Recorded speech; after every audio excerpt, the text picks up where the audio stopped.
வாழ்க வையகம், வாழ்க வையகம், வாழ்க வளமுடன். குரு வாழ்க, குருவே துணை.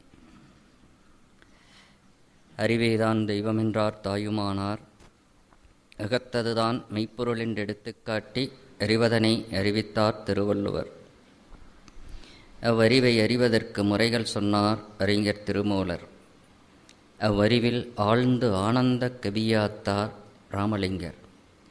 அறிவில் அறிவாய்ச் சிறந்தோர் அறம்பகுத்தோர் அதை வாழ்ந்து காட்டினோர் நினைவு கூறுவோம். வாழ்க வையகம், வாழ்க வளமுடன்.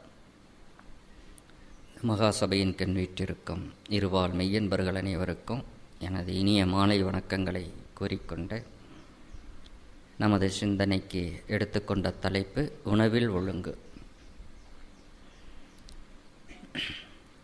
பொதுவாக நமது வாழ்க்கையில் ஒரு வார்த்தையை பயன்படுத்துவோம், எல்லாமே இந்த ஒரு ஜான் வயிற்றுக்கு தான் அப்படி. ஆனால் வயிறு ஒரு ஜான் இருக்குதா என்பது ஒரு கேள்விக்குறி தான். இன்றைக்கி அளந்து பார்த்தா எவ்வளோ பெருசு இருக்குங்கிறது அவங்களுக்கு தெரியும். பொதுவாக அருட்தந்தை அவர்கள் மனிதனுடைய அனைத்து துன்பத்திற்கும் காரணம் ரெண்டு தான் சொல்வார். என்னன்னா, ஒருத்தன் பேசியே கெட்டான், இன்னொன்று சாப்பிட்டே கெட்டான் அப்படின்னு சொல்லுவாங்க. ஆனால் நமது இந்திய நாட்டு கலாச்சாரத்தில் வடநாட்டு பகுதிக்கும் தென்னாட்டு பகுதிக்கும் நிறைய உணவு வேற்றுமைகள் இருக்கும். நமது தென்னாட்டில் தான் இதுக்கு அழகாக ஒரு பெயர் வச்சாங்க, நலபாகம் என்று பெயர் வச்சாங்க.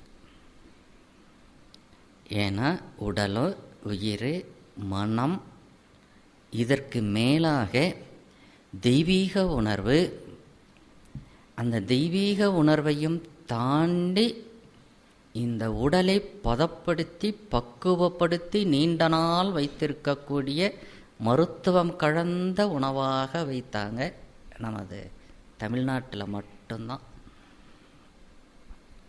மகளே, அப்படி இந்த உடலில் நீண்ட நாள் சிதைக்காமல் பதப்படுத்தி பக்குவப்படுத்தி நிறைய உடல்கள் இன்றளவும் நமது தமிழ்நாட்டில் நிறைய உடல்கள் வச்சிருக்கிறாங்க. ஆனால் பொதுவாக நாம் இன்னொரு வார்த்தை சொல்லுவோம், உடல் மண்ணுக்கு உயிர் விண்ணுக்கு, மண்ணு திங்கிற உடல் தானே என்று அலட்சியப்படுத்துவோம். உணவு வகைகளை நமது பண்பாட்டில் 3 வகையாக பிரிப்பார்கள். ரஜோ தாமச சாத்வீக குணங்களை உடைய உணவுகள். இது கொஞ்சம் சமஸ்கிருதம் கலந்தது மாதிரி இருக்கும். ரஜோகுணம் தீவிரவாதத்தை கொடுக்கக்கூடியது,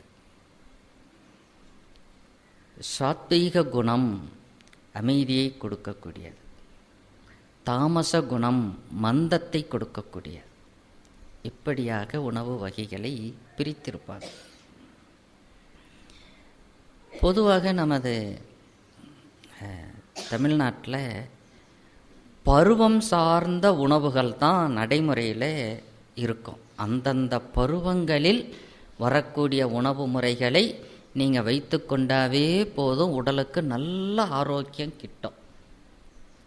ஆனால் இன்றைக்கி விஞ்ஞான வளர்ச்சி அது பாதுகாப்பது, பல ரசாயனங்கள் பயன்படுத்துவது என்கின்ற நிலையில் அதை பக்குவப்படுத்தி நீண்ட நாள் இன்று பார்த்திங்கன்னா வருடம் முழுவதும் நம்ம மாம்பழம் சாப்பிடலாம், ஆப்பிள் சாப்பிடலாம்.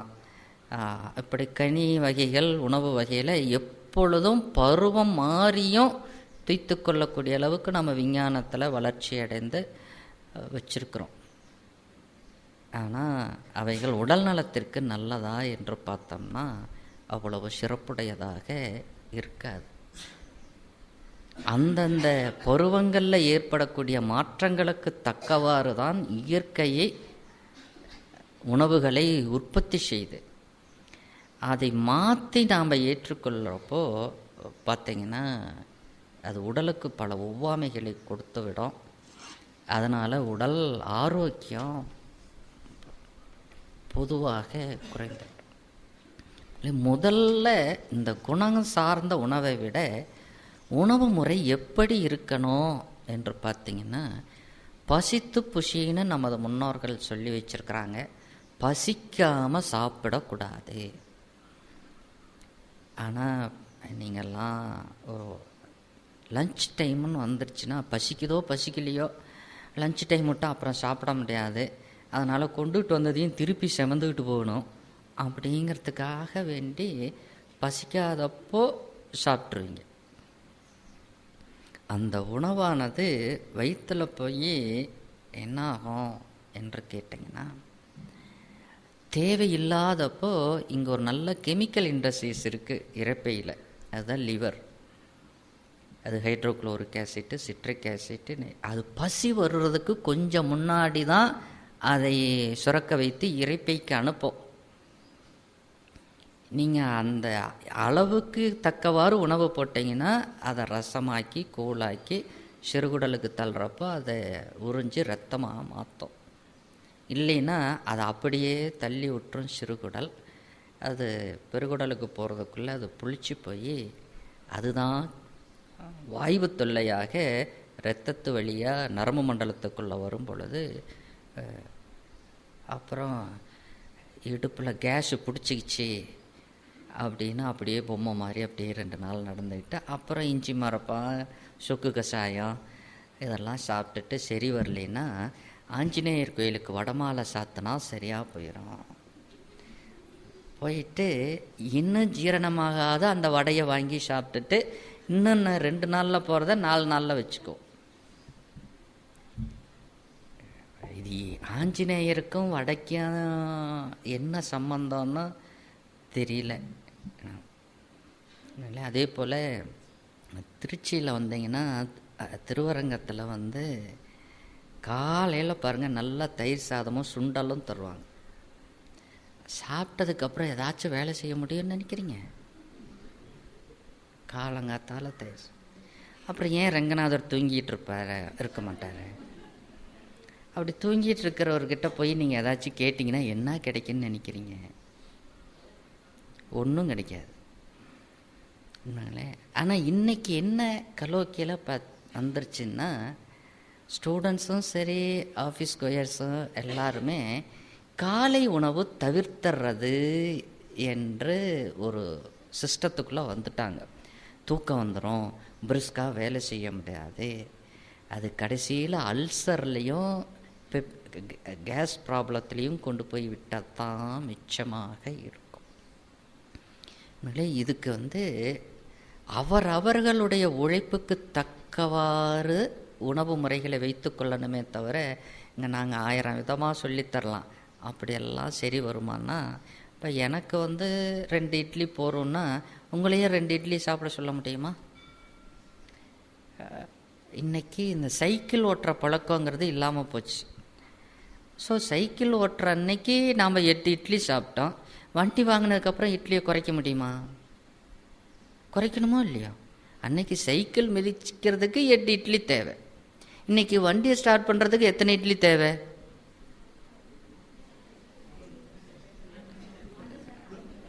அது யார் கணக்கு வைக்கிறது? இத்தனை தான்ட்டு. இந்த மதுரை பயிற்சிக்கு நடத்த போனப்போ அங்கே ரொம்ப பிரியமாக என்னை கூட்டிகிட்டு போனாங்க.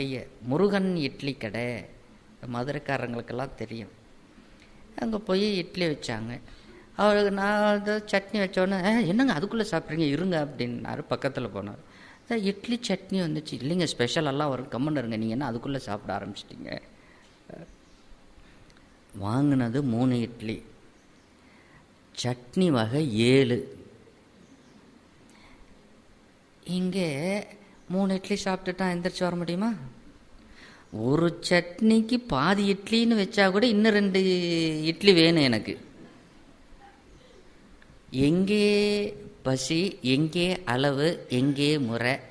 அப்புறம் வயிற்றில் போய் அடுத்த நாள் டாக்டர்கிட்ட கேட்டால், நேற்று என்ன சார் சாப்பிட்டீங்க? மதுரை முருகன் இட்லி கடையில் சாப்பிட்டீங்கன்னு. உடனே ஒரு ஜெலுசல் அது ஒரு எல்லாம் நீட்டாக எழுதி கொடுத்து 50 ரூபா. கடப்பாறையை முழுங்கிட்டு சுக்கு கஷாயம்.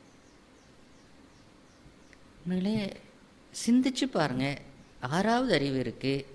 நமக்கு எதுக்காக உணவு தேவை? பசி எப்படி வருகிறது? உடலிலே இருக்கக்கூடிய கருவிகளினுடைய இயக்கத்தில் செலவாகிய ஆற்றல் பற்றாக்குறை வரும் பொழுது இங்கே பற்றாக்குறை இருக்கிறது என்பதை இறைவன் தெரிவிக்கக்கூடிய ஒரு அற்புதமான இன்டிமேஷன் பசி. அதனால தான் பசி இல்லைனாலும் டாக்டர்கிட்ட போவான், தூக்கம் இல்லைனாலும் டாக்டர்கிட்ட போவான். இது ரெண்டும் இயற்கை கொடுத்த மிகப்பெரிய வரப்பிரசாதம். ரெண்டையும் அலட்சியப்படுத்தினாலும் துன்பம், அதிகமாக பயன்படுத்தினாலும் துன்பம்தான் வரும். அருட்தந்தை அவர்கள் மாக்கோள மதிவிருந்தில் ஒரு மாக்கோள மதிவிருந்து பாடல்கள் எல்லாம் பார்த்திங்கன்னா 2 லைன் திருக்குறள் மாதிரியே வரும், 2 லைன் வரும். அதில் ஒரு கவி எழுதியிருப்பாங்க, உணவை உடல் ஜீரணிக்க வேண்டும், உடலை உணவு ஜீரணித்து விடக்கூடாது. அதே போல் இன்னொரு கவி, உண்ணும் உணவு உடல் மட்டும் பாயும், எண்ணும் எண்ணம் எங்கும் பாயும் என்று சொல்லுவாங்க. நீங்கள் சாப்பிட்ட உணவிற்கு தக்கவாறு தான் உங்கள் மனதிலே எண்ணங்கள் பிரதிபலிக்கும். அதை தான் 3 வகையாக பிரித்தாங்க, ரசோகுணம், தாமச குணம், சாத்விக குணம் என்று. இதுக்கு ப்ரூஃப் பார்த்தீங்கன்னா 2 இடம் சொல்லலாம். ஆந்திரா ஃபுட்டு எப்படி இருக்கும்? அங்கே என்ன அதிகமாக நடக்குது? தீவிரவாதம். எங்கெங்கு காரம் அதிகமாக பயன்படுத்துகிறீர்களோ அங்கெல்லாம் தீவிரவாதத்தை தடுக்க முடியாது. இதுக்கு தமிழ்நாட்டில் ஒரு எக்ஸ்பிளனேஷன் பாருங்கள். திருநெல்வேலி மாவட்டம் காரம் ஜாஸ்தி இருக்கும், ஒன்று அருவாளை தூக்கி வைங்க. எங்கு காரம் அதிகமாக பயன்படுத்தினாலும் உணர்ச்சிகளை அபரிதமாக தூண்டிவிட்டுரும். அதனால தான் ஆன்மீகவாதிகள் கார உணவை, நமது நாட்டு பயிர் அல்ல காரம், மிளகாய் நமது இந்திய நாட்டு பயிரும் கிடையாது, சீன தேசத்திலிருந்து வந்தது தான். நமது நாட்டில் விளைந்தது மிளகு தான். மிளகு காரம் நீங்கள் எவ்வளவு வேணாலும் பயன்படுத்துங்க, அது நாக்குக்கு தான் காரமே தவிர உடலுக்கு காரமே கிடையாது. வயிற்றுக்கு அல்சர் வரவே வராது. இப்போ மிளகாய் காரம் எவ்வளவு பயன்படுத்துகிறீர்களோ அதுபோல் 2 பங்கு காரம் மிளகு காரத்தை பயன்படுத்தினாலும் அல்சர் வராது. அது நாக்குக்கு வேணால் காரமாக தெரியுமே தவிர. இதில் மிளகுல இன்னொரு பெனிஃபிட் என்னன்னா, உடலிலே சேரக்கூடிய அன்றாட விஷங்களை வெளியே தள்ளக்கூடிய கெப்பாசிட்டி மிளகுக்கு தான் உண்டு. அதனால தான் அந்த காலத்தில் பெரியவங்கள்லாம் பார்த்திங்கன்னா எதுனாலும் மிளகு ரச வெய்யி இல்லைன்னா சுக்கு கஷாய வெய்யி, இது 2 5 பெட்டி இருந்தால் போடுங்க, வீட்டில் மிகப்பெரிய மருத்துவமனை அதுதான். இன்றைக்கி 5 பெட்டியே கிடையாது, எல்லாம் பேக்கெட்டு அப்படி வாங்கி அப்படியே போட்டு எடுத்து வச்சிடுறோம். ஆச்சி மசாலா அப்புறம் என்னென்னமோ எல்லாம் வந்துருச்சு. என்னங்களேன், பொதுவாக உணவில் நாம் பிரித்து வச்சுருக்கிறது வெஜிடேரியன் நான் வெஜிடேரியன் தான் என்று. ஆன்மீகம்னு வந்தவுடனே நான் வெஜிடேரியன் வேணுமா வேண்டாமா ஒரு கேள்வி வரும். நான் வெஜிடேரியன் வேண்டாம்னு சொன்னால் எத்தனை பேர் தவம் செய்ய வருவீங்க? அதனால தான் வேதாத்திரி மகரிஷி நீங்களே டிசைட் பண்ணிடுங்க அப்படின்ட்டாங்க. அதனால் மகரிஷி ரொம்ப ஆழமாக போய் உணவு முறையெல்லாம் கை வைக்கவே இல்லை மகரிஷி. ஏன்னா அதெல்லாம் கை வச்சு இங்கே வாழே வரமாட்டாங்க அப்படின்ட்டு வச்சுட்டாங்க. ஆனாலும் உணவு எப்படி வர வேண்டும் என்பதற்கு நிறைய பாடல்கள் அவங்களும் அங்கங்கே கோட்டிங்ஸ் கொடுத்துருக்குறாங்க. உண்மைகளே ஆர்கியூமெண்ட்டு என்று வர்றப்போ நான்வெஜ்ஜில் நல்லா வலிமை இருக்கிறது என்று ஒரு கேள்வி ஒரு தடவை வந்துச்சு. இங்கே ஆலியார்லேயே மகரிஷிட்ட கேட்டாங்க. எல்லாம் கேட்டுட்டு வாஸ்தவம் தான் நீங்கள் சொல்கிற மாதிரி புலி சிங்கமெல்லாம் பார்த்தீங்கன்னா நல்லா வலிமையுடையது அப்படின்ட்டு அவரே திருப்பி மகரிஷி கேட்டாங்க, யானை எந்த நான்வெஜ் சாப்பிடுது அப்படின்னு கேட்டாங்க. வலிமையாக தானே இருக்கு, யோசிச்சு பாருங்க. இங்க வலிமை என்பது உடலிலா மனதிலா? உண்மையிலே வலிமை சிங்கம் புலி இதெல்லாம் பார்த்தீங்கன்னா வலிமை இருக்குதுங்கிறதெல்லாம் கிடையாது. அவைகளை போல மிக பயந்தாங்கொள்ளி மிருகம் ஒன்று கிடையாது. எப்பவும் பாருங்க அதுதான் முதல்ல தாக்குவதற்கு தயாராக இருக்கும். இந்த நான்வெஜ் சாப்பிட்றவங்க எல்லாம் பாருங்க மேக்சிமம் பயந்தாங்கொல்லியாக தான் இருப்பாங்க. ஏன்னா தன்னை பெரிய ஆளாக காமிச்சுக்கணும். ஏன் பெரிய ஆளாக காமிக்கணும்? என்ன அவசியம்? யாராச்சும் ஏதாச்சும் தாக்கிட்டாங்கன்னா இப்போ பயந்தானே. ஒன்றும் இல்லாத மரத்தில் விளையிறத அப்படியே பறித்து தின்னுக்கிட்டு காட்டில் இடுப்பில் ஒரு துணியை கட்டிட்டு உக்காந்துருப்பான். அங்கேருந்து போய் நாடாலும் மன்னனாக இருந்தாலும் அவங்ககிட்ட கீழே போய் குமிஞ்சுதான் நிற்பான். உனக்கு என்ன வேணும்னு கேள்வி. அவனுக்கு எப்படி தைரியம் வந்தது? வெறும் காயையும் கனியையும் உண்டவனுக்கு. பொதுவாக எல்லோருக்கும் இனிப்பு பிடிக்கும். சுகர் வந்துருச்சுன்னா வேற வழி இல்லாமல் வேணா தடுப்பமே தவிர நிறுத்தலாம் மாட்டோம். இப்போ அந்த ஸ்வீட்டு டயபெட்டிக் ஸ்வீட்டுன்னே இப்போ வந்துருச்சு. திருச்சியில் சாஸ்திரி ரோடுன்னு ஒன்று இருக்குது. அங்கே வந்தீங்கன்னா நல்ல டயபெட்டிக் சென்டர்னு ஒரு பெரிய பில்டிங் இருக்கும். அதுக்கு எதிர்த்து அப்படி தான் அடையாறு ஆனந்த பவன் இருக்கும். நாங்கள் நினச்சோம், ஓ இங்கே சாப்பிட்டா இங்கே போகணும் போல் இருக்குது. இப்போ அங்கே இருக்கிறவங்களுக்கெல்லாம் என்ன ஞாபகம் வரும்?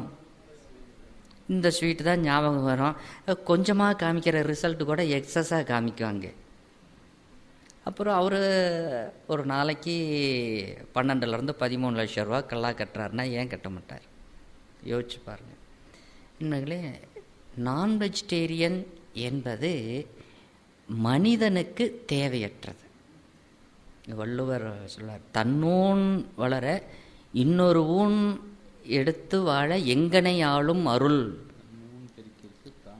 தன்னூன் பெருக்கிற்கு எங்கனமாலும் அருள் என்று ஒரு குறள் எழுதுவார். உங்கள் எல்லாத்துக்கும் திருக்குறள் தெரியும். நாம் அருள் துறைக்கில் இருக்கக்கூடியவங்க மனிதனிடம் அன்பும் கருணையும் இருக்கிறது என்று சொல்லக்கூடிய நமக்கு எதுக்கு நான் வெஜிடேரியன்? தேவையில்லாதது தான். அப்படி ஒரு இடத்துல ஆர்கியூ பண்ண போனப்போ தான் நாம் ஆடு கோழியெல்லாம் சாப்பிட்லேன்னா இந்த உலகமே ஆடு கோழி ஆயிரும் சார் அப்படின்னு சொல்லி ஒருத்தர் சொன்னார். எனக்கு பகீர்னு ஆயிடுச்சு. ஐயோ ஆமாம், அவர் சொல்கிறதே நியாயந்தானே அப்படின்னு சொல்லிட்டு திருப்பி கேட்டேன். அப்போது மனுஷனை சாப்பிட்லைன்னா என்ன சார் ஆகும் அப்படின்னு. என்ன இப்படி கேட்குறீங்கன்னு. ஆடு கோழி சாப்பிடலைன்னா உலகம் முழுவதும் ஆடு கோழி ஆகணும்னா மனுஷனை சாப்பிட்லினாலும் உலகம் முழுவதும் மனுஷனை ஆயிடுவான்ல.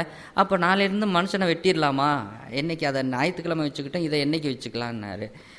அன்னையோட அவர் சங்கத்துக்கு வர்றதையும் நிறுத்திட்டார். திருச்சியில் நடந்த நிகழ்ச்சி தான் சொல்கிறேன். இதில் ஏன்னா அதில் தான் நமக்கு விட்டமின்ஸ் இருக்குது, மினரல்ஸ் இருக்குது, அதுதான் நமக்கு ஸ்ட்ரென்த்து கொடுக்கும் என்று நானாக நினச்சிக்கிட்டேன். இல்லை இது ஏதோ இன்று நேற்று இல்லை, பௌத்த மதம் என்று ஒன்று வந்த பிறகுதான் அந்த உயிர்கொலை என்பது கூடாது என்பது எல்லா சமயங்களிலேயும் மதங்களிலேயும் வலியுறுத்தப்பட்டது. ஈவன்தோ ஆதிசங்கரர் கூட வயதான எருமைக்கறி பெட்டர்னு தான் எழுதி வச்சிருக்காரு அத்வைத தத்துவத்தில். நிறையா மறைச்செல்லாம் வச்சுருப்பாங்க, நீங்கள் ஒரிஜினல் எடுத்து பார்த்தீங்கன்னா தெரியும். ஏன்னா ஒரு காலகட்டத்தில் நடக்கக்கூடிய எல்லா யாகங்களிலேயும் பசுமாட்டு ஆகிருதி பண்ணி அந்த ஊனை எடுத்து உண்டு வாழ்வது என்பது இருந்தது தான். பௌத்த மதம் புத்தர் ஒரு உயிரை இன்னொரு உயிரை கொண்டு வாழ வேண்டிய அவசியம் இல்லை என்கின்ற இடத்துக்கு அந்த மதம் உலகம் முழுவதும் ஆட்கொண்ட பிறகுத்தான் இந்த வெஜிடேரியன் என்கின்ற உணவு மூலியமாக ஈஸியாக தெய்வீக உணர்வு பெற முடியும். என்னங்களே பொதுவாக நமது தமிழ்நாட்டில் எண்ணெய் பதார்த்தங்களை அதிகமாக பயன்படுத்த மாட்டாங்க. ஏன்னா அது மந்த குணத்தை கொடுக்கக்கூடியது. நல்ல ஒரு தெய்வீக உணர்வை கொடுக்க வேண்டும் என்று சொன்னால் ஆவியில் வேக வைத்தவைகளை மட்டும்தான் பயன்படுத்த வேண்டும். அதை அழகாக நமது தமிழ்நாட்டில் ஒரு வார்த்தை சொல்லுவாங்க, சேத்துல விளைஞ்சதையும் திடல்ல விளைஞ்சதையும் சேர்த்தி சாப்பிடுங்க அப்படிம்பாங்க. யாராச்சும் சொல்லுங்க பார்ப்போம். சேத்துல விளைஞ்சதையும் திடல்ல விளைஞ்சதையும் சேர்த்தி சாப்பிடுங்க. சேத்துல விளைஞ்சது திடல்ல விளைஞ்சது. சேத்துல விளைஞ்சது நெல், நெல்லில் இருந்த தண்ணியை வற்ற வச்சு கதிரை அறுத்துட்டிங்கன்னா அது திடல், அது உளுந்து. அரிசியும் உளுந்தையும் சேர்த்துனா இட்லி. இட்லி நீங்கள் சாப்பிட்டீங்கன்னா 4 மணி நேரத்தில் கதற கதற பசிக்கும். அடுத்த வேளை அழகாக சாப்பிடலாம். நீங்கள் அதே இட்லியை சல்லுன்னு ஒரு விளக்கமாத்தில் அப்படி ஒரு தட்டு தட்டிட்டு அப்படி ஊற்றி முருகலாக எடுத்து உள்ளே தள்ளி பாருங்க, கதற கதற போனாலும் 4 மணி நேரத்தில் அது பசிக்க விடாது. விளக்கமாத்தில் அடி வாங்கிட்டு வந்துச்சோ இல்லையோ, விடுமா அது? பொதுவாக ஒரு இது இருக்குது. அதுவும் திருமணமான புதுசில் பார்த்தீங்கன்னா தேட்டருக்கு போயிட்டு அப்படியே ஹோட்டலில் போய் சாப்பிட்டுட்டு வரணும். அதுதான் ஒரு கணவன் மனைவிக்கு கொடுத்த மதிப்பு மரியாதை. அங்கே ஹோட்டலில் போனோன்னே என்ன கேட்பீங்க? புரோட்டா. இது தமிழ்நாட்டில் இந்தியாவில் உருவான பதார்த்தம் கிடையாது. புரோட்டா சாப்பிட்டா சீக்கிரம் பசிக்குமா? அது என்ன பிரச்சனை பண்ணும்? எல்லாருக்கும் உங்களுக்கெல்லாம் அனுபவம் இருக்குது. எனக்கு அந்த அனுபவம் இல்லைன்னு வச்சுக்கோங்களேன். நான் சாப்பிட்டது கிடையாது இன்னைய வரைக்கும் புரோட்டா. ஏன்னா அதை பார்க்கும்போது, ஏன்னா அதில் இந்த அடிக்கடி வெளியூர் போகிற அதனால் இந்த மாவு பிசைவாங்க, அவர் வேர்க்கும். அப்போ கையை இப்படியும் மாறு, ஓஹோ உப்பு தேவையில்லை போல் இருக்குது புரோட்டாவுக்கு.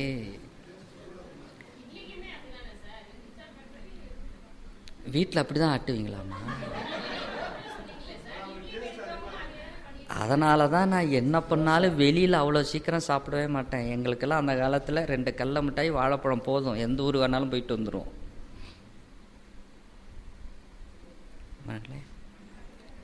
அப்புறம் அதை இந்த பிச்சு போடுவான் பாருங்க 2 கையிலையும். சரி, இந்த இடத்த யோசிச்சு பாருங்க. பொதுவாக குடும்பத்தில் குழந்தைங்களை வாயில் வச்சு அம்புலி மாமா சொல்லி கதை சொல்லி ஆனதுக்கு அப்படி ஒரு அப்பி அதை முழுங்க வைப்பாங்க. இந்த குழந்தைங்களுக்கு சாப்பிட வைக்கிறதுக்குள்ளே போதும் போதும் ஆகி போயிடுது. அப்படின்னு ஏங்க அந்த குழந்தைங்க சாப்பிட மாட்டேங்குது?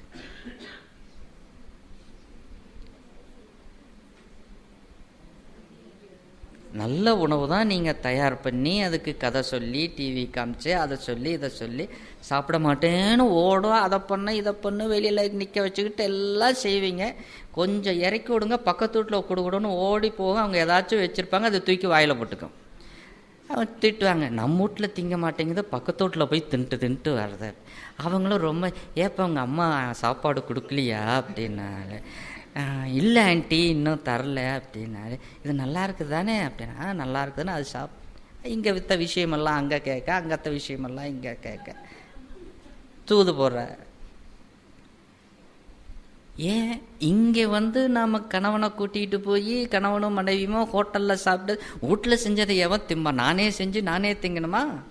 அங்கே போய் ஹோட்டலில் நீங்கள் வாங்கி கொடுங்க, இல்லை நீங்கள் சமைச்சு போடுங்க என்றெல்லாம் சொல்லி தானே சாப்பிட்டுட்டு புரோட்டா சாப்பிட்டுட்டு இங்கே வயிறு திம்முன்னு அடைச்சிக்கிட்டு இருக்கிறப்போ உருவான குழந்தை தானே அது.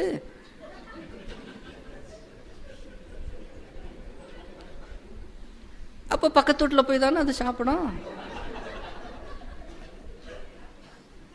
இல்லைன்னு மறுக்க முடியுமா? குழந்தைங்க சாப்பிடலன்னா எப்படி சாப்பிடாது? அதனால தான் காலை உணவு எப்படி இருக்கணும், மதிய உணவு எப்படி இருக்கணும், இரவு உணவு எப்படி இருக்கணும் என்று வகைப்படுத்தினாங்க. நஞ்சையும் புஞ்சையும் கலந்த தானியங்கள் நிறைந்த உணவு காலை, சிறு கஞ்சி, இது இட்லி போன்ற உணவுகள். நம்ம என்ன அழகாக கண்டுபிடிச்சாங்க பாருங்க, இடியாப்பம், குழாப்புட்டு எல்லாம் ஆவியில் வேக வைக்கிறது. இது எதை சாப்பிட்டீங்கனாலும் 4 மணி நேரத்தில் ஈஸியாக பசிக்கும். மத்தியானம் நல்ல அறுசுவை உணவோட நல்ல ஒரு கட்டுங்க, அதை பற்றி தப்பே இல்லை, அறுசுவை உணவோட பொரியல் வகைரா. ஆனால் இரவு நேரத்தில் லைட்டாக, ஏன்னா காலையில் நீங்கள் எதை சாப்பிட்டீங்கனாலும் மதியம் எதை சாப்பிட்டீங்கனாலும் கழிவுப் பொருளை வெளியேற்றுவதற்கு ஃபைபர் பார்ட்டிக்கிள் நமக்கு ரொம்ப அவசியம். அது கோதுமையில் அதிகமாக இருக்குது. ஆகவே இரவில் கோதுமை உணவு அரை வயிறு, கால் வயிறு தண்ணி போருமே. பொதுவாக அந்த யோகிகளுக்கு ஒரு சிம்டம்ஸ் எல்லாம் சொல்லுவாங்க. யோகிகள் ஒரு வேளை உணவு, போகிகள் 2 வேளை உணவு, மோகிகள் 3 வேளை உணவு. இப்போ நாம் யோகியா, போகியா, மோகியா? 4 வேளைக்கு ரோகியா, துரோகியா? ஆனால் நம்ம கிடைக்குதேங்கிறதுக்காக சாப்பிட ஆரம்பிச்சிட்டோம் பாருங்க.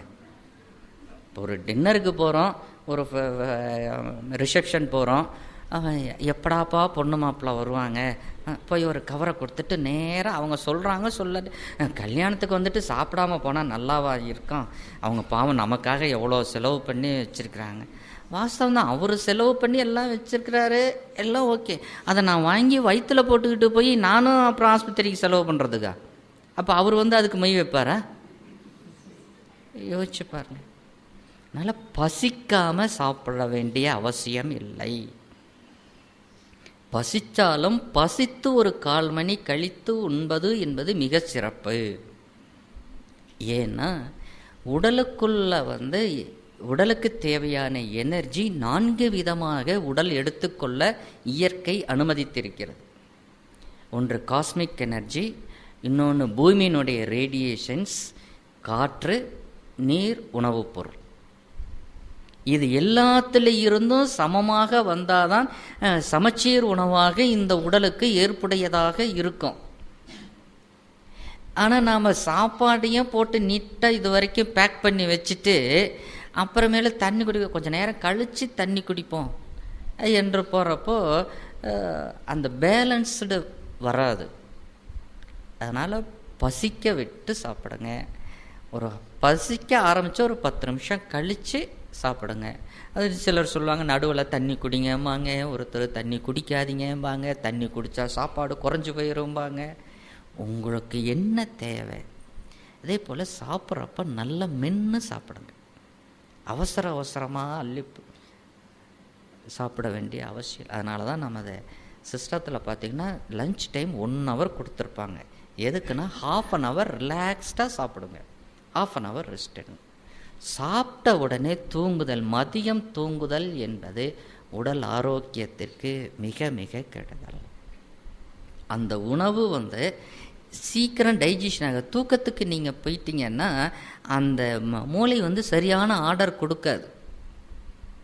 அது ஏன் ரெஸ்ட் எடுக்கணும்னா, ஏன்னா எல்லா இது இயக்கங்களும் இயங்குவதற்காக பிளட்ஸ் நேரடியாக இறைப்பைக்கிட்ட போக ஆரம்பிச்சிடும். அதனால் ஒரு 1/2 hour ரெஸ்ட்டு கொடுங்கன்னு தான் சொல்லுவாங்க. 1/2 hour நாங்கள் நல்லா ரிலாக்ஸ்டாக இருங்க. தேவை அதுக்காக படுத்து தான் ரிலாக்ஸ் பண்ணணும், படுத்தோம்னா நம்ம தூங்கிடுவோம். அதனால் நல்லா ரிலாக்ஸ்டாக இருக்கும். அதே போல் ஒன்று சாப்பிடும் பொழுது நல்ல எண்ணங்களோடு அந்த உணவுகளை உட்கொள்ளுங்க.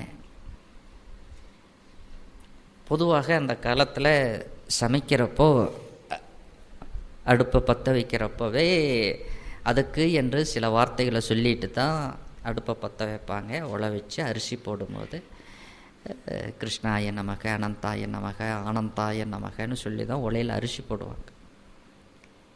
ஏன்னா அந்த உணர்வுகள் ஒரு தெய்வீக உணர்வாக இருக்கணும். ஆனால் போடும்போதே சனியை முடித்தவனுக்கு போய் நான் சமைச்சு வேற போட்டோமா இவங்க கொண்டாந்து கொடுக்குற சம்பளத்துக்கு அப்படின்னா அது வயிற்றில் போய் என்ன பண்ணும்?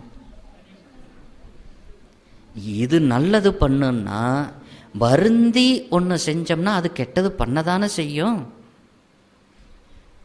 அதனால தான் கணவனுடைய முகத்தை பார்த்து மனைவி பரிமாற வேண்டும்.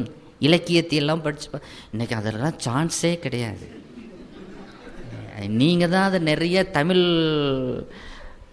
லெக்சர்ஸுக்கு நிறைய விஷயங்கள் தெரியும். இலக்கணம் இலக்கியத்தில் எல்லாம் பார்த்திங்கன்னா அதெல்லாம் அது சொல்லி கொடுக்கறதுக்கு தெரிஞ்சுக்கிறதுக்கு வேணால் வச்சுக்கலாமே தவிர பாடம் நடத்தலாம், பசங்க படிச்சுக்கிடுச்சு பாஸ் பண்ணாலும் எழுதினாலும் எழுதினாலும் மார்க் போட்டுருவோம், அது வேறு விஷயம். ஆனால் ப்ராக்டிக்கலி இட் இஸ் பாசிபிளான்னா அம்மாவாக இருக்கட்டும் மனைவியாக இருக்கட்டும் அது கவர் வாங்குற வரைக்கும் ரொம்ப அன்பும் கருணையுமாக வந்து உட்கார்ந்து ஆசையாக விட்டாலும் வயிறுக்கு மேலே இப்போதான் 2 பேரும் சம்பாதிக்கிறவங்களாச்சே.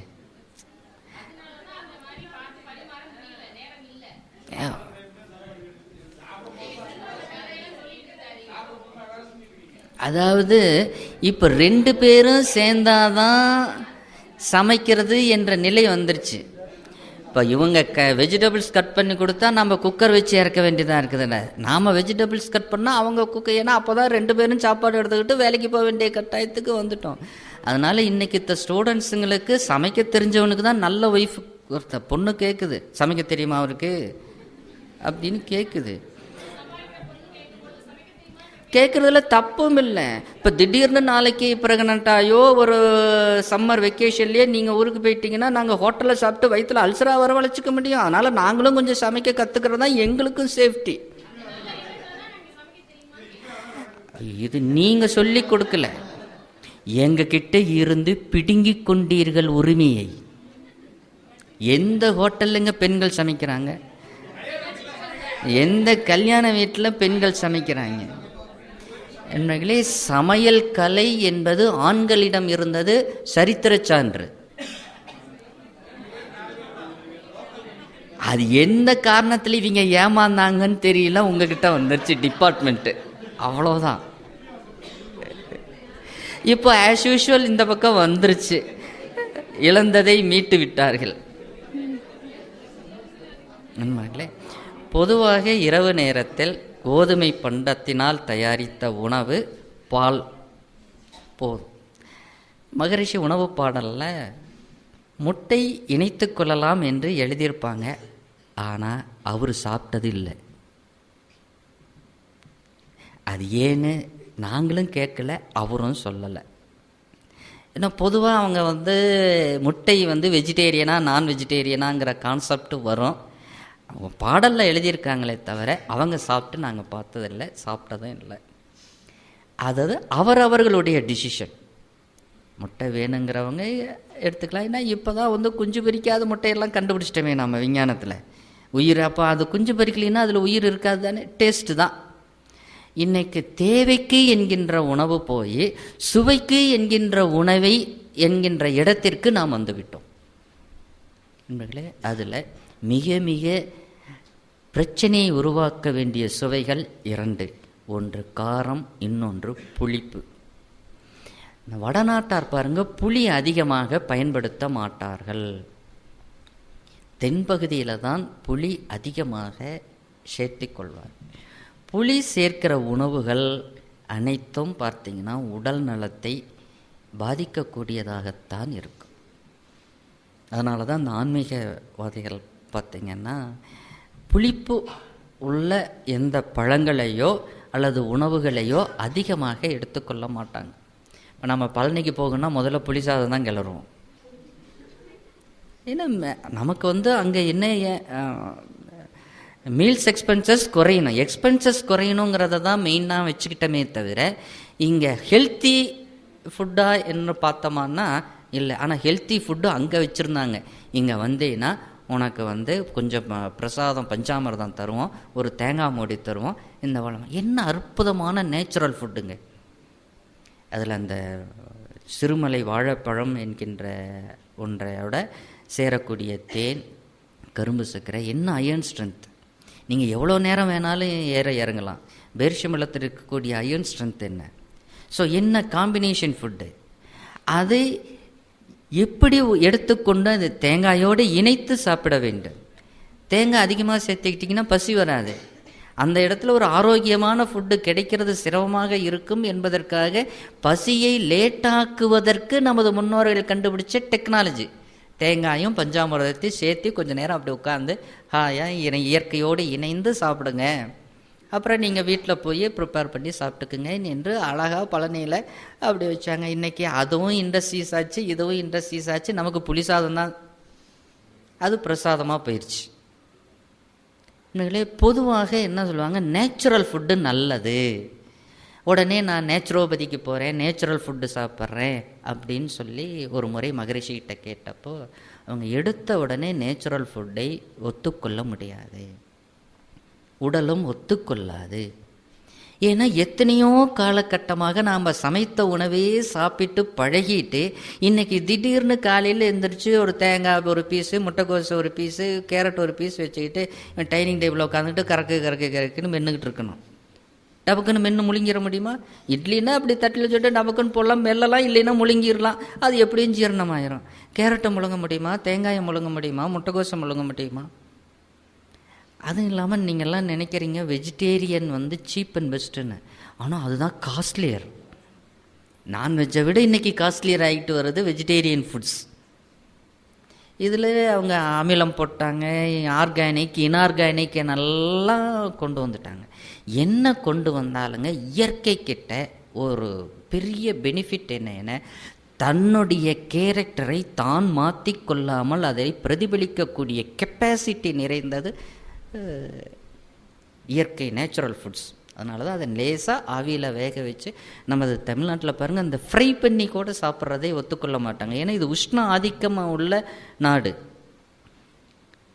ஆனால் இன்றைக்கி ஃபாஸ்ட்டு ஃபுட்டில் அது என்னது ரைஸ் போட்டு அப்படி மேலே அப்படி தூக்கி வீசுவான். அது பஸ்ஸு இந்தாண்ட போகும், அந்தாண்ட வரும், அதில் இருக்கிற டஸ்டெல்லாம் இதில் விழுகும். அது நல்ல டேஸ்ட்டாக இருக்குது நமக்கு. அந்த ஷாப்பு பாருங்கள் மேக்சிமம் ட்ரைனேஜுக்கிட்ட தான் இருக்கும். அந்தாண்ட போகிற ஒரு 10-15 ஜென்ஸுங்க இந்த யூரினல்ஸ் போயிட்டுருப்பாங்க. வைரஸ் ஃபார்ம் ஆகும்னு சொல்கிறோம், இதெல்லாம் சயின்ஸில் கண்டுபிடிச்சிருக்கிறோம்.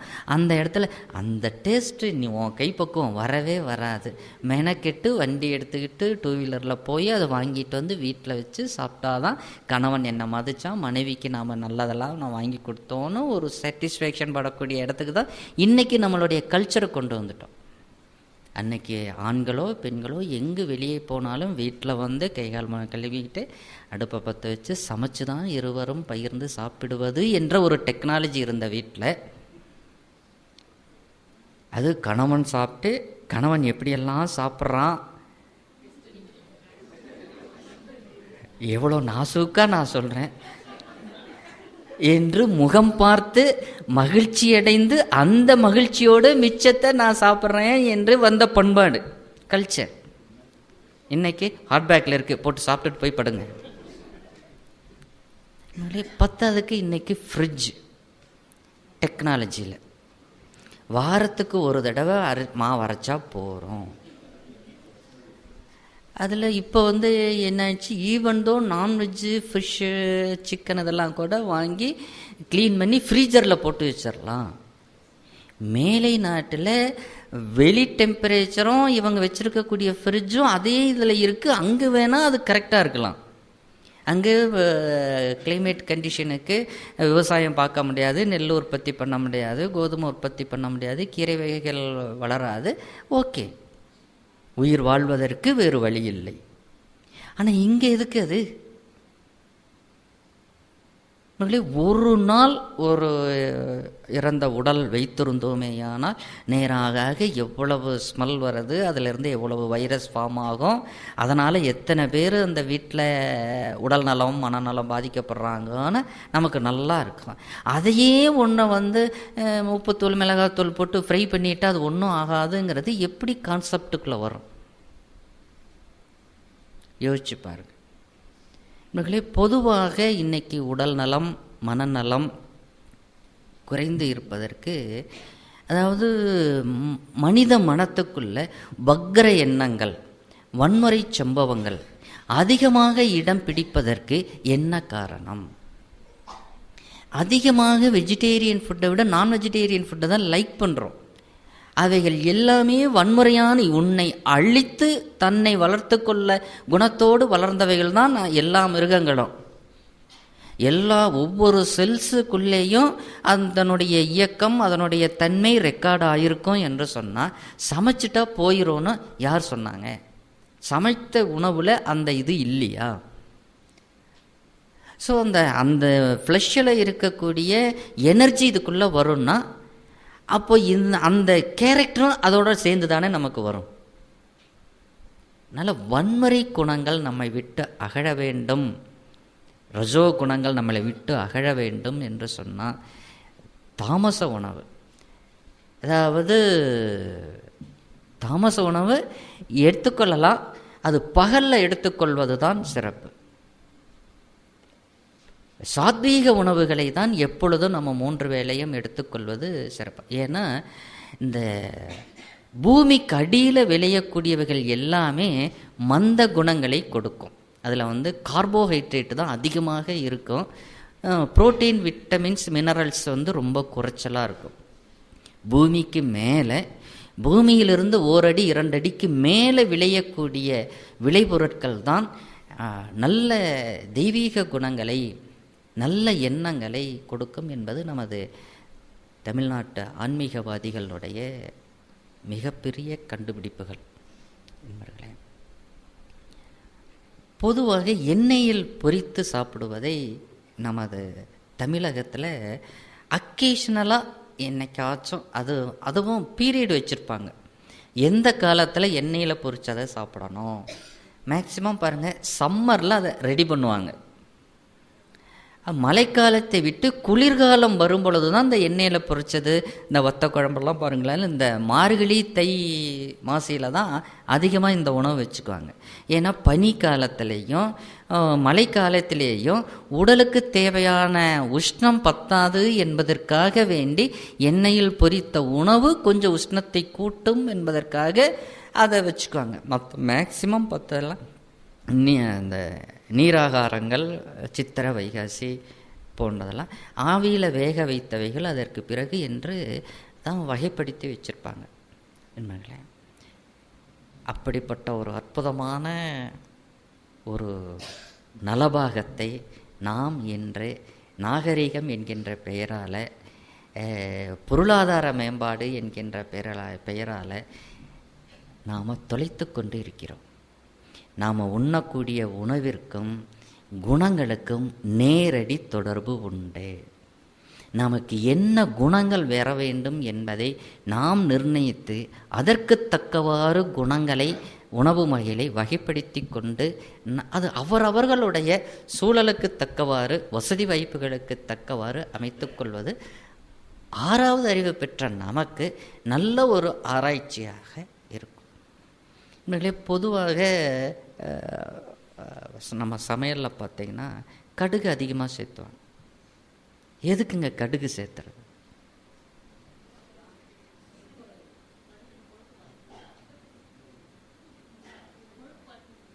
கொழுப்பு குறைக்கு.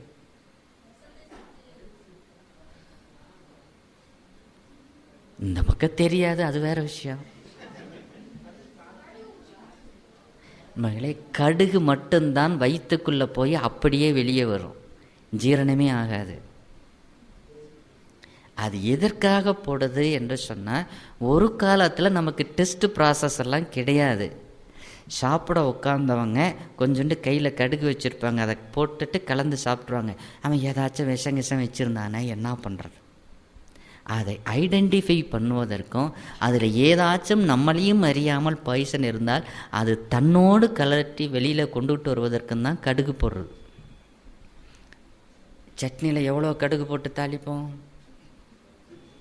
நல்லா அவ்வளோ அள்ளி போட்டு. ஒரு காலத்தில் கண்டுபிடிக்க முடியாது, கடுகு போட்டாங்க. சரி, இன்றைக்கி வீட்டுக்காரருக்கு விஷமாக வச்சுருவோம், இல்லை வீட்டுக்கார மாவுக்கு விஷமாக வச்சுருவோம். தேவையா கடுகு?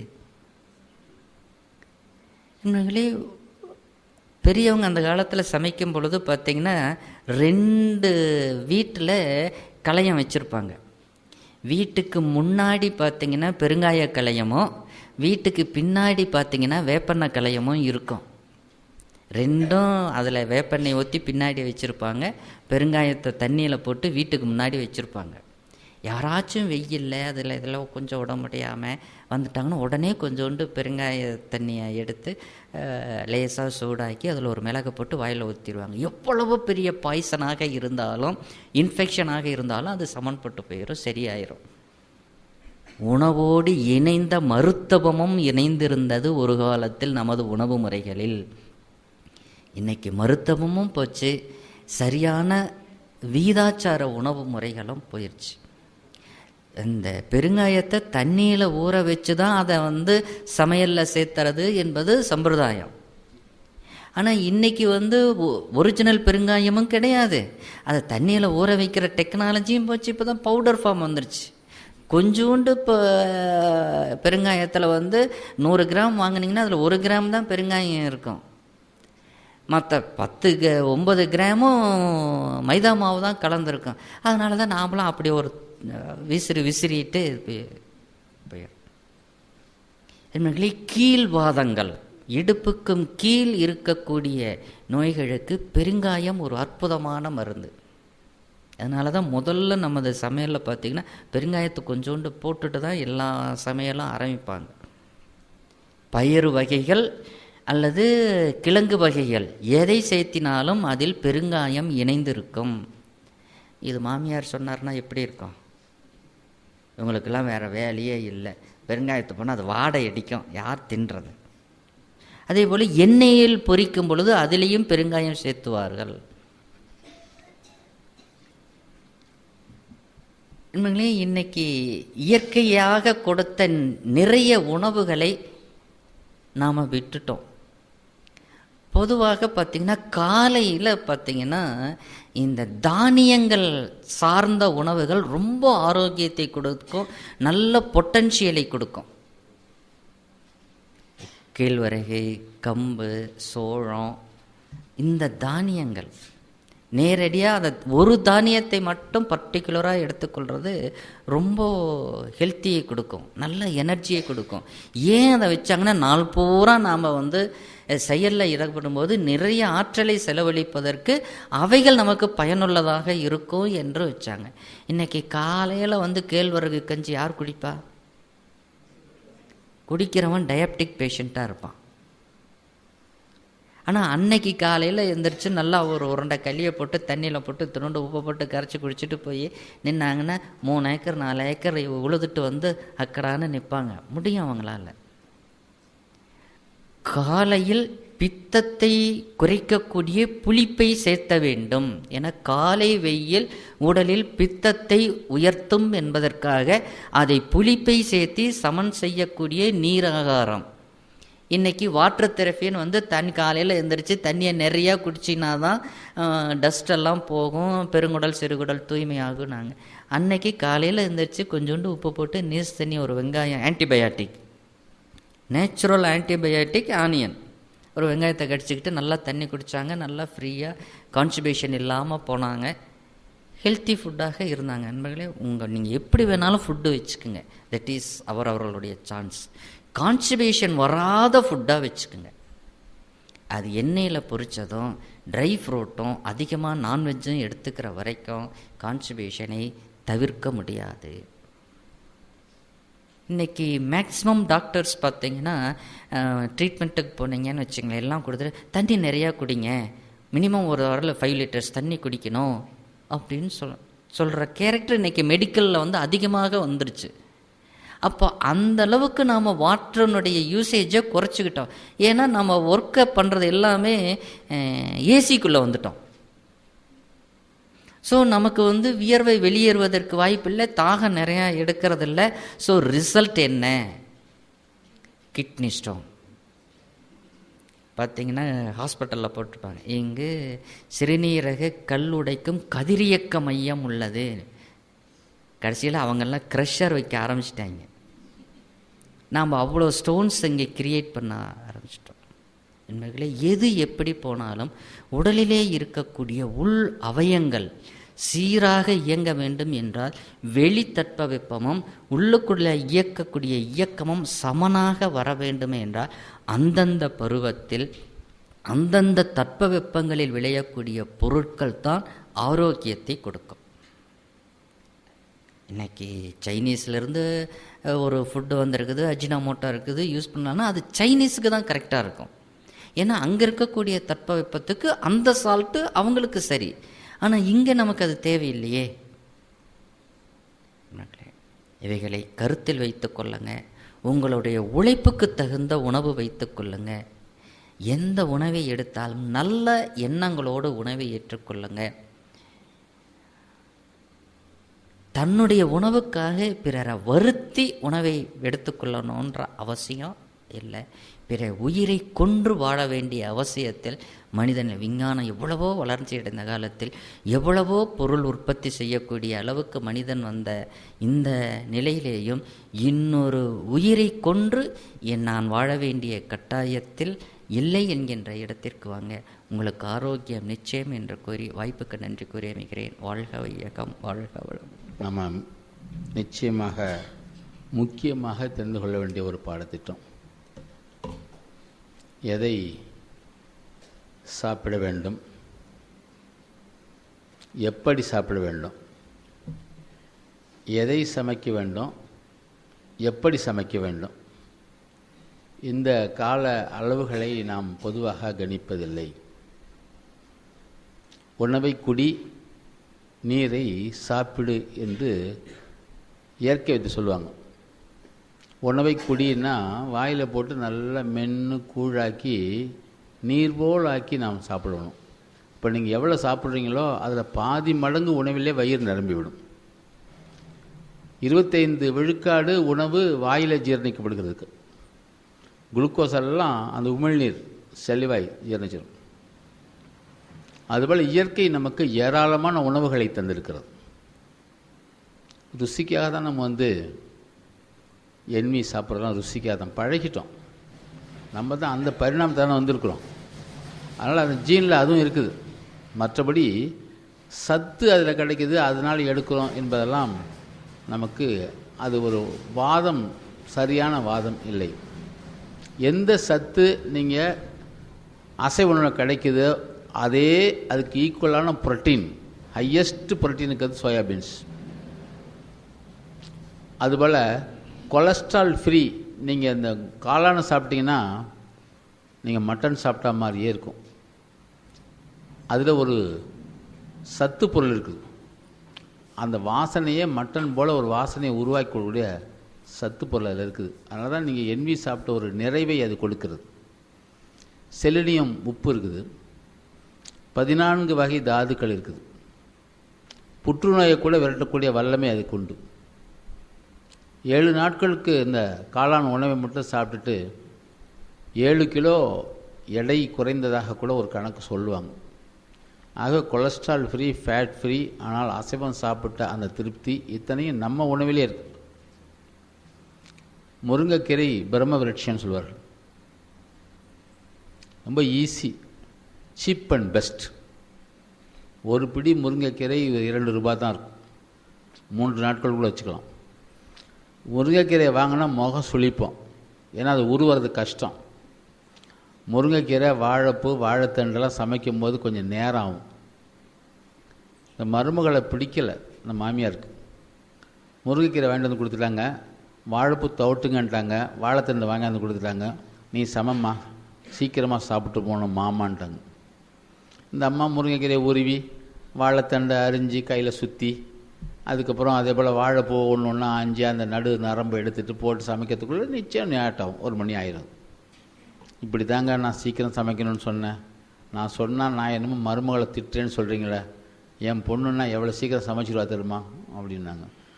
இவர் ஒன்றும் சொல்லாமல் போயிட்டார். பாருங்கள், நாளைக்கு என் பொண்ணை சமைக்க சொல்கிறேன் பாருங்கள் அப்படின்னு. முருங்கைக்காய் சாம்பார், உருளைக்கிழங்கு வறுவல், இதுக்கெல்லாம் ரொம்ப வேலை பாருங்கள். இந்த பொண்ணு பார்த்திங்களா எவ்வளோ சீக்கிரம் சமைச்சிருச்சு என்று சொல்லுவார்கள். அப்படி வேண்டாதவர்களுக்கு இந்த பொருளை கொடுத்துட்டா வேலையை அதிகமாக பிடிக்கணும்னு வரும். உங்களுக்கு அந்த கவலையே வேணாம். முருங்கைக்கீரையை நீங்கள் காம்பாயணும்னு அவசியமே இல்லை. அப்படியே கொத்தாக கிள்ளி போட்டு நீங்கள் அதை 2-3 டம்ளர் தண்ணியை ஊற்றி கொதிக்க வச்சு, அயன் இல்லை ஹீமோகுளோபின் குறைஞ்சி போச்சுன்னு சொல்கிறவங்க ஒரு அச்சு அது வெள்ளத்தை போட்டு கரைஞ்ச பின்னாலே வடிகட்டி குடிச்சிங்கன்னா எரித்ரோ பாயிண்டிங் என்ற ஒரு இன்ஜெக்ஷன் 1700 ஒரு இன்ஜெக்ஷன். வாரத்தில் 2 தடவை தான் போடலாம், அதுக்கு மேலே போடக்கூடாது. அப்படி போட்டிங்கன்னா ஒரு மாதம் நள்ளிரண்டு 8 இன்ஜெக்ஷன் போட்டான், 1 பாயிண்ட்டு அங்கே ஹீமோகுளோபின் ரைஸ் ஆகும். 8லேருந்து 9 வரும். 8க்கு 8 8 8 7 56 13,600 செலவு பண்ணினா 1 பாயிண்ட் ஏறும். இந்த முருங்கைக்கீரை ஒரு மாதம் சாப்பிட்டிங்கன்னா 3 பாயிண்ட் ஏறும்.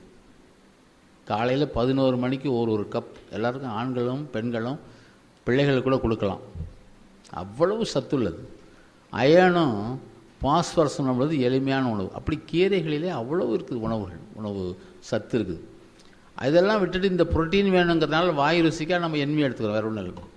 அதுபோல் ஆவியில் வேக வைத்தது, பொரித்தது, இந்த வறுத்த சொன்னாங்களே வறுத்தது ரொம்ப பிரமாதமாக. ஏன் ருசியாக இருக்குது வறுத்தது? ரோடு சைட்லலாம் தொங்க விட்ருக்கான், அந்த வண்டி தள்ளு வண்டி வச்சுருப்பான் இல்லைங்களா, அந்த தள்ளு வண்டியில் நிறைய தொங்க விட்ருப்பான், அப்படியே சக்க சுவேர்னு இருக்கும். என்ன போட்டிருப்பான் அதில்? சிகப்பாக மாற்றிடுவான் அந்த கலரை போட்டு, உண்டா இல்லைங்களா, கேசரி பவுட்ரு போட்டு. அப்புறம் அந்த பொரிச்சு எடுத்தான அந்த மீன், அந்த சிக்கன் வாசம் அந்த ஊர் கோடி வரைக்கும் வாசம் அடிக்கும். அந்த வாசமே தனி, உண்டா இல்லைங்களா, அது ஒரு ருசியும் தனி. அவன் ஒரு 5 வருஷத்துக்கு முன்னாடி அந்த வண்டி வச்சான். ஒரு 5 லிட்டர் எண்ணெய் வாங்கிட்டு வந்து ஊற்றினான் பெரிய கடாயில். எப்படியும் அன்னைக்கு ஒரு 2 லிட்டர் செலவாகும். அப்புறம் மறுநாள் 2 லிட்டர் ஊற்றுவான். இப்படி தினம் 2 லிட்டர் விட்டுருவான். அந்த எண்ணெயை மாற்றுறதில்ல. அப்படி டேஸ்ட் கூட தானே கூடும். அவ்வளோ டேஸ்ட் இங்கே வயிறுக்கு காலி. அவ்வளோ கூட. ஒரு முறை பயன்படுத்திய எண்ணெயை மறுமுறை பயன்படுத்தினா பாய்சன். அது மாதிரி தேங்காய் கூட நல்லது. தேங்காய் மிக நல்ல உணவு. மிக உயரமாக வளரக்கூடிய தென்னை மரம். சாத்திய உணவில் நம்பர் 1 தேங்காய். வெறும் தேங்காய் ஒரு மூடியும் ஒரு அச்சு வெல்லமும் சாப்பிட்டிங்கன்னா ஒரு நாள் முழுக்க கண்ணு முழிச்சிட்டிங்கன்னா மறுநாள் அந்த இழப்பை அது ஈடுகட்டும். ஆனால் அந்த தேங்காயை வதக்கிட்டிங்கன்னா கொலஸ்ட்ரால். நாமளாக தான் மாற்றுறோம். பூண்டு கூட அந்த கொலஸ்ட்ராலை குறைக்கும், ப்ரெஷரை கம்மி பண்ணும். பால்லையோ இட்லியில் வேக வைக்கிறதுல இட்லி 4 பூண்டு பல்ல அமுக்கிட்டு சாப்பிட்டா அது வந்து மெடிசன். ஆனால் தட்டி மசாலாவாக்கி அந்த எண்ணெயில் வதக்கி ஒரு கும்முன்னு ஒரு வாசம் வரும், ப்ரௌனாக இருந்தது. அதுக்கப்புறம் உருளைக்கிழங்கு செஞ்சால் மட்டன் செஞ்சால் அதில் சுவையே தனி. இப்போ அது கொலஸ்ட்ரால் மாதிரி போச்சு. அதனால தான் நம்ம வந்து உணவுகளை நாமே சமைக்கிற விதத்தில் மாற்றி விடுகிறோம். சாத்விக உணவு ரஜகுண உணவை நம்ம மாற்ற முடியும். தேங்காய் சாத்விக உணவு, வதக்கினே ரஜகுண உணவு. இப்போ ரஜகுண உணவு சாத்விக உணவு தனியாக இருக்குதா? சமைக்கிற முறை. அப்புறம் இந்த குணங்கள், எந்த உணவை நம்ம ரஜகுணம் மாற்றுறோமோ அப்போ கொஞ்சம் கோபம் அதிகமாக வரும். ஆயிலை பற்றி சொல்லுவாங்க, ஒரு நாளைக்கு வந்து உங்களுக்கு ஒரு 50 மில்லி இருந்தால் போதுமாங்க. ஆயில் உன் ஆயுளை குறைக்கும். ஆயில் என்ன பண்ணுங்க? ஆயில் ஆயுளை குறைக்கும். உப்பு அது மிக தப்பு.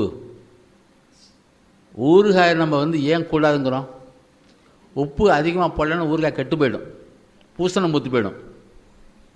ஒரு சொட்டு உப்பை வந்து ஊறுகாயை வந்து நீங்கள் செஞ்சு வச்சுட்டு தவறி போய் ஒரு சொட்டு தண்ணி விழுந்தால் போதும், மறுநாள் பூஜை காலம் வந்துடும், உண்டா இல்லைங்களா? அப்போ எண்ணெய் மிதக்கணும். அதில் அந்த தண்ணி அதில் கான்டாக்ட் ஆகாமல் எண்ணெய் மிதக்கணும். அதிகம் உப்பு சேர்க்கணும். நீண்ட நாள் வைத்திருக்கணும். ப்ரிசர்வேட்டிவ் போடணும். இதெல்லாம் போட்டோன்னே அதே பதார்த்தம் வயிற்றுக்கு போய் உள்ளே கொழுப்பாக மாறிவிடுகிறது. எண்ணெய் உள்ளே போச்சுன்னா டைஜஸ்ட் பண்ணக்கூடிய அந்த தன்மை வந்து அது எண்ணெய் கோட்டிங் மாதிரி மாறிக்கும். கோட்டிங் மாதிரி எண்ணெய் மாறிக்கிச்சுன்னா ஜீரணமே ஆகாது, அப்படியே கொழுப்பு படிவமாக மாறிப்போம். நாம மாற்றிக்கொள்கிறோம். இன்னும் உணவு வந்து நம்ம நினைக்கிற மாதிரி அது நல்ல உணவு தான், நாம் மாற்றிடுறோம். அதனால உபவாசம் இருக்கணும். சில நாட்களில் பலகாரம் சாப்பிட்ணும்பாங்க. பழ ஆகாரம் என்ன சாப்பிட்ணுன்னாங்க? என்னைக்கெல்லாம் நீங்கள் விரதம் இருக்கிறீங்களோ, இறைவன் பால் சிந்தனை செலுத்துறீங்களோ, அப்போ அதிகமாக உணவு கவலைப்பட எண்ணங்கள் எல்லாம் இந்த சிந்தனைக்கு உடலை அந்த உணவை ஜீரணிப்பதற்கு காந்தம் செலவாயிடும். இப்போ மன வலிமை குன்றி போயிடும். மன வலிமை காந்தம் வேணும். எனவே அதுக்காக எளிமையான ஆகாரம் பழ ஆகாரம். நம்ம விரதம் இருக்கிறன்னைக்கு பலகாரம் சாப்பிட்றோம். பழ ஆகாரம் இல்லை, பலகாரம். நல்ல வந்து பூரி, அப்புறம் அதுக்கு மசாலா இத்தியாதி. நார்த் இந்தியா போனால் கூட ரொட்டி 2,500 ரூபா. நல்லா மொத்துன்னு போடுவான். சைட் டிஷ் 50 ரூபா. நீ ஞாயிற்றுக்கிழமை சாப்பிட்டீங்கன்னா தெரியும், இவ்வளோ மொத்தம் போடுவான். எனவே நாம் சில உணவுகளை ருசிக்காகவும் நம்ம டேஸ்ட்டுக்காகவும் மாற்றி மாற்றி நம் உடலை கெடுத்துக்கிறோம். எனவே சாத்விகமான உணவு என்பது எளிதில் ஜீரணிக்கக்கூடியது, குணங்களை மாற்றுவது. நம்ம ரொம்ப கோவப்படுறாரு சொல்லிட்டு நம்ம அதற்கான உணவு முறையை மாற்றாமல் இருந்தோம்னா அது மாதிரி இருக்கும். 6 சுவை சொல்லுவாங்க. அந்த 6 சுவையில் தித்திப்பு சுவை சதையை வளர்க்கும், தித்திப்பு சதையை வளர்க்கும், உப்பு எலும்பை வளர்க்கும், புளிப்பு கொழுப்பை வளர்க்கும், கார சுவை ஜீரண சக்தியை கொடுக்கும், கசப்பு நரம்பை வளர்க்கும், துவர்ப்பு இரத்தத்தை வளர்க்கும். இப்போ நமக்கு உடலில் என்ன மாதிரி குறைபாடுன்னு தெரிஞ்சு இந்த உணவிலேயே பதார்த்தங்களே பிரித்து வச்சுருக்காங்க. இனிப்பு பதார்த்தம், துவர்ப்பு பதார்த்தம், புளிப்பு பதார்த்தம், கார பதார்த்தம், உப்பு பதார்த்தம் என்று இந்த காய்கறியிலேயே 6 சுவை உணவுகள் இருக்குது. எனவே அந்த மாதிரி சுவையுள்ள உணவுகளை எந்த மாதிரி உடல் நலம் இருக்குதோ அதை நம்ம கூட்டியும் குறைத்தும் நாமவே உணவின் மூலமாக நோய் போய்க்கலாம். இப்படி நிறையா இருக்குது. நம்ம கிளாஸை அதில் தனியாக ஒரு நாளைக்கு உணவு என்று வச்சு எப்படி சமைக்கிறன்னு ஒரு நாளைக்கு சொல்லிக் கொடுக்கலாம். இந்த உணவை எப்படி சமைப்பு இயற்கையாகவே இந்த எதுவும் அடுப்பதற்கான சமைச்சிட முடியும். வெறும் என்னங்கய்யா, நரம்பு கசப்பு, கசப்புக்கு நரம்பு என்னங்க, நரம்பை வளர்க்கறதுக்கு கசப்பு உணவுங்க ஐயா. எதுங்க, ஸ்ட்ரெங்தன் பண்ணும். இனிப்பு சதையை வளர்க்கும். நிறைய இனிப்பு சாப்பிட்றவங்க குண்டாயிருப்பாங்க. புளிப்பு கொழுப்பு சத்து, ஆனால் மலத்தை கட்டும். அதிக புளிப்பு சத்தா மலத்தை கட்டும். உப்பு எலும்பை வளர்க்கும். ஆனால் அதிக உப்பு என்னாகும், அதிகமாக நீரை உள்ளே வாங்கிடும். 1 கிராம் உப்பு சாப்பிட்டீங்கன்னா 60 கிராம் நீரை அது உள்ளே வைத்துக்கொள்ளும். அந்த உப்பை வெளியேற்றுற வரைக்கும் அந்த நீர் வெளியே போகாது. அதில் உப்பு அளவுக்கு மேலே போனால் உடம்பு உப்பி போயிடும். அல்பமின் ஃபார்ம் ஆயிரும் உடம்புல. அல்பமின் ஃபார்ம் ஆனால் தூக்கமாக வரும். சிறுநீரில் அந்த உப்பு கரைசல் போகும். சோம்பலாக இருப்பாங்க, கண்ணெல்லாம் சுரந்து போயிடும். ஏன்னா எதுவுமே அளவாக இருக்கணும். சிறுநீரகம் வேலை செய்யும், ஆனால் நாமளாக அதை மாற்றி விட வேண்டாம். அதுபோல் இனிப்பு, உப்பு, புளிப்பு, காரம், உமிழ்நீர் ஜீரணத்தை உண்டாக்கும். கசப்பு நரம்பு, துவர்ப்பு ரத்தம், மாதுளம்பழம் இந்த மாதிரி துவர்ப்பு உள்ள இனிப்பும் துவர்ப்பும் உள்ள பொருள், பேரிச்சம்பழம், மாதுளம்பழம், இது போலலாம் அது ரத்தத்தை வளர்ப்பது. அதெல்லாம் முருங்கைக்கீரைலாம் அது மாதிரி வளர்க்கும். துவர்ப்பும் இதுவும் பாஸ்பரஸ் உள்ளது. அது இந்த வகையாக நம்ம அந்த கந்தசாமி முதலியாரும் ஒருத்தர் புக்கு போட்டுக்கார், அறுசுவை உணவு, உணவே மருந்துன்னு.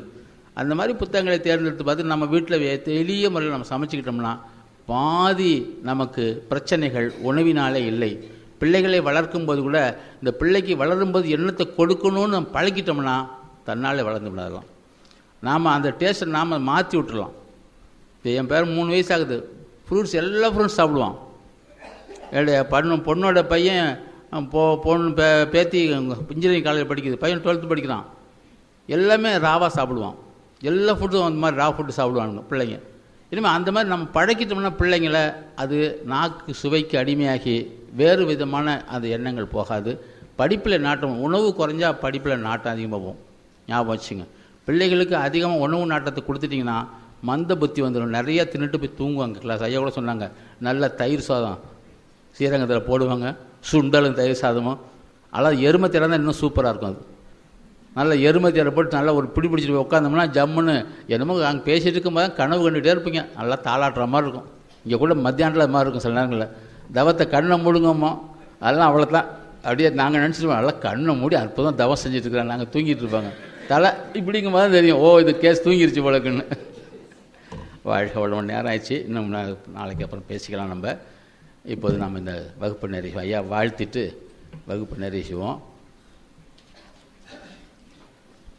உணவில் ஒழுங்கு என்ற சிந்தனை நமக்கு தந்த மூத்த பேராசிரியர் அருள்நிதி சுந்தரராஜா அவர்கள் வாழ்க வளமுடன். அவரது அன்பு குடும்பம் வாழ்க. அது வாழ்க்கை வளங்கள் வாழ்க. அவர் அருள் தொண்டு வாழ்க வளம். இப்போ உலக நல்ல வாழ்த்துப்பாடு நிறைய செய்ய போகிறோம். நாளைக்கு காலையில் 5:30 மணிக்கு எப்பவும் போல் இப்போ நீங்கள் போய் நேராக தவத்துக்கு போகலாம். 7:30 மணிக்கு தவம் முடிந்த பின்னால் இல்லை இல்லை பாரு அறிவிச்சிட்டு பாரு. அங்கே 7:30 மணிக்கு தவத்துக்கு போயிட்டு அப்படி இரவு உணவுக்கு வந்துடலாம், அப்புறம் படுக்க போயிடலாம். அதே போல் ஒரு எவ்வளோ வெயிட் பண்ணிட்டு இருப்பார். யாருக்காவது ஏதாவது சந்தேகம் இருந்ததுன்னா நீங்கள் சந்தேகம் தெளிதல்னு போகலாம், அல்லது உங்களுக்கு ரெஸ்ட் எடுக்கணும்னா நீங்கள் ரூமில் எடுத்துக்கலாம். எந்த மேம் இந்த ஐயம் தெளிதல் என்பதற்கான கட்டாயம் கிடையாது. உங்களுக்கு ஏதாவது சந்தேகம் இருந்துச்சு கேட்டுக்கணும்னு நீங்கள் ஐயா பேராசிரியர் இல்லையே என்று எப்போது வேணால் அணுகி எங்கிட்ட சந்தேகம் கேட்டுக்கலாம். அப்போ என்ன பண்ணுறது, காலையில் 5:15 மணிக்கு உங்களுக்கெல்லாம் டீக்கு பெல் அடிச்சிடலாம், குடிச்சிருங்க. 6 மணிக்கு தவம் முடிச்சப்பனா நேரம் இங்கே வந்துடுங்க. அன்பு கூர்ந்து இன்றைக்கி காலையில் 7 மணிக்கு மேலே ஆயிடுச்சு ஆரம்பிக்கும் போது. அதனால் நம்ம சில பயிற்சிகளை முடிக்க முடியாமல் போயிடுச்சு. எனக்கு ரொம்ப கஷ்டமாக இருந்துச்சு. நம்ம எவ்வளோ வேகமாக உங்களுக்கு கற்றுக் கொடுத்து நாங்கள் அனுப்பணும்னு நினைக்கிறோம். அதில் உங்களுக்கு டைம் கான்ஷியஸ் வெரி இம்பார்ட்டன்ட். கொஞ்சம் எங்களோட ஒத்துழைச்சிங்கன்னா அதிகமான பயிற்சிகளை விரைவில் தெரிந்து கொள்ளலாம். சரிங்களா? ஆனால் காலையில் நீங்கள் தவம் முடிச்சா நேரம் இங்கே வந்துடுங்க. ஒரு 6:45 நம்ம ஸ்டார்ட் பண்ணிடலாம். இப்போ உலக நல்ல வாழ்த்துப்பாடு நிறைய செய்விடுவோம். பின்னால் ஐயா அறிவிக்க போகிறீங்களா? அறிவிப்பு இருக்குங்களா உங்களுக்கு? நாங்கள் உலக நல்ல வாழ்த்து வரோம், அப்புறம் அவங்க அறிவிக்கிற மாதிரி அறிவிக்கிறோம். பாருங்க ஐயா. உலகமெல்லாம் பருவமழை ஒத்தபடி பெய்யட்டும், உழவரெல்லாம் தானியத்தை உவப்புடனே பெருக்கட்டும், பல தொழில்கள் புரிகின்ற பாட்டாளி உயரட்டும், பகுத்துணர்வில் தொகுத்துணர்வு பண்பாட்டை உயர்த்தட்டும், கலகங்கள் போட்டி பகை கடந்தாட்சி நடக்கட்டும், கல்லாமை கடன் வறுமை களங்கங்கள் மறையட்டும், நலவாழ்வை அளிக்கும் மெய்ஞான ஒளி வீசட்டும், நம் கடமை அறவாழ்வின் நாட்டத்தே சிறக்கட்டும், நம் கடமை அறவாழ்வின் நாட்டத்தே சிறக்கட்டும், நம் கடமை அறவாழ்வின் நாட்டத்தே சிறக்கட்டும். வாழ்க வையகம், வாழ்க வையகம், வாழ்க வளமுடன். ஓம் சாந்தி சாந்தி சாந்தி. அப்படியே சேர்லாம் எடுத்து போட்டுருங்க. நம்ம மாலை நேரம் காயகல்பம் செஞ்சுட்டு போயிடலாம். சேர் இருக்குன்னு தான் செய்யலை. சேர்லாம் அப்படியே எடுத்து உரம் போட்டு